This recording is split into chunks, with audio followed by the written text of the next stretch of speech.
अध्यायः सन्न्यासं कर्मणां कृष्ण पुनर्योगं च शंससि यच्छ्रेययेतयोरेकं तन्मे ब्रूहि सुनिश्चितं सन्न्यासः कर्मयोगश्च निःश्रेयसकरावुभौ तयोस्तु कर्मसन्न्यासात् कर्मयोगो विशिष्यते ज्ञेयः स नित्यसन्न्यासी यो न द्वेष्टि न काङ्क्षति निर्द्वन्द्वो हि महाबाहो सुखं बन्धात् प्रमुच्यते। फोर्थ श्लोक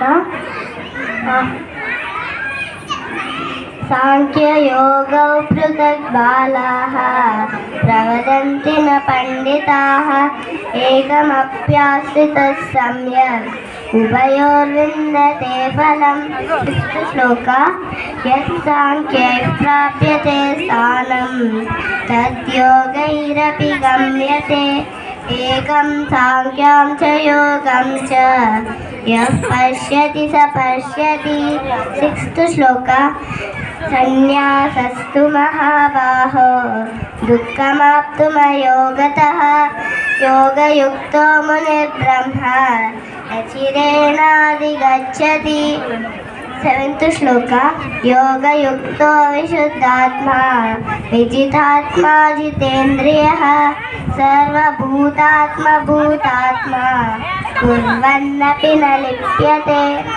एट्थ श्लोक नैव किञ्चित् करोमीति युक्तो मन्येत तत्त्ववित् पश्यन् शृण्वन् स्पृशन् जिघ्रन् अश्नन् गच्छन् स्वपन् श्वसन्। नैन्थ श्लोक प्रलपन् ऋसृजन् गृह्णन् उन्मिषन् निमिषन्नपि इन्द्रियाणीन्द्रियार्थेषु वर्तन्त इति धारयन्। टेन्थ श्लोक ब्रह्मण्यादाय कर्माणि सङ्गं त्यक्त्वा करोति यः लिप्यते न स पापेन पद्मपत्रमिवाम्बसा।